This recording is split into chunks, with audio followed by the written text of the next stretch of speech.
General Psychology. Chapter 4. Memory and Forgetting. Self-check questions. The type of questions. Multiple choice item. Part 3.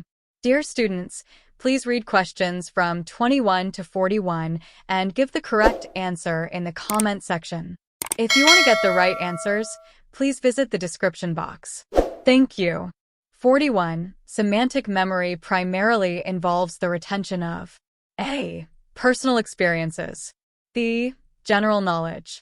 C. Motor skills. D. Sensory-perception. 42. Which of the following best describes the sensory register? A. A long-term storage system for sensory information.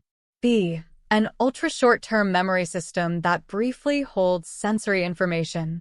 C. A system responsible for encoding memories into short-term memory. D. A mechanism for retrieving memories from long-term storage. 43.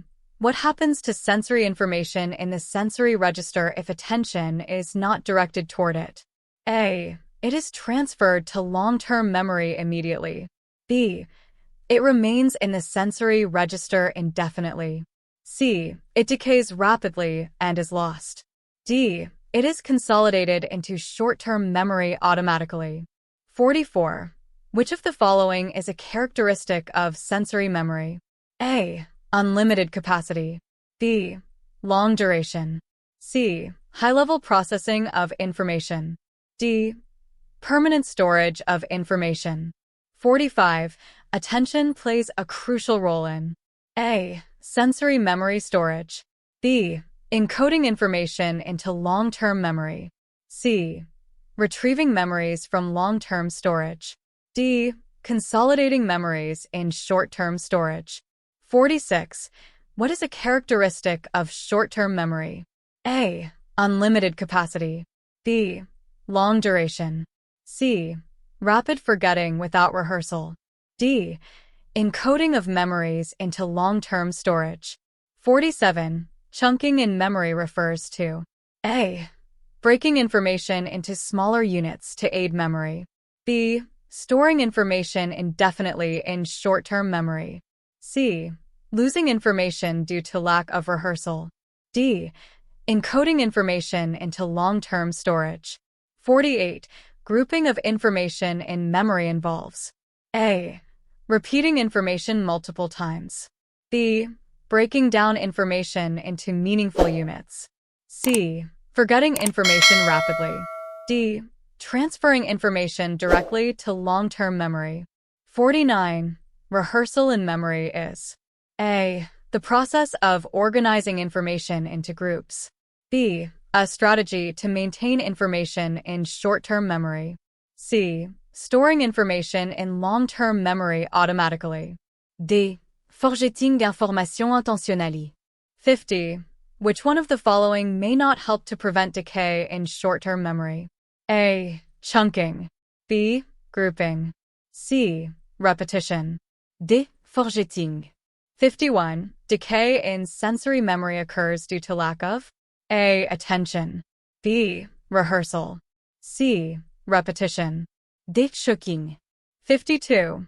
How does repetition affect memory? A. It accelerates decay in short-term memory. B. It strengthens memory traces in long-term memory. C. It decreases the capacity of short-term memory. D. It disrupts the process of chunking. 53. What is a consequence of decay in short-term memory? A. Enhanced memory performance. B. Loss of information over time. C. Strengthening of memory traces. D. Increased capacity of short-term memory. 54. Permanent storage in the context of memory refers to A. Temporary holding of information. B. Long-term retention of information. C. Immediate sensory input. D. Short-term processing of data. 55. Non-declarative memory includes A. Facts and knowledge. B. Personal experiences. C. Procedural memory. D. Semantic memory. 56. The serial position effect refers to A. Improved memory for middle items in a list. B. Random recall of items in a list. C. Equal recall of all items in a list. D. Better recall of items at the beginning and end of a list. 57. What is a key feature of procedural memory? A. Conscious recall of facts. B. Motor skill learning. C. General knowledge storage. D. Sensory input retention. 58. Which memory system is used to recall how to ride a bike? A. Declarative memory. B. Episodic memory. C. Procedural memory. D. Semantic memory. 59. What role does rehearsal play in memory? A. Decaying short-term memory. B. Strengthening long-term memory. C. Immediate sensory recall. D. Weakening memory retention. 60.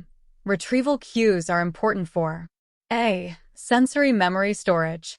B. Short-term memory decay. C. Accessing long-term memory. D. Motor skill learning. To get the answer correctly, please watch all videos that are found in Chapter 3. You can get the answer in the description box. Thank you for watching, liking, subscribing, sharing, and commenting.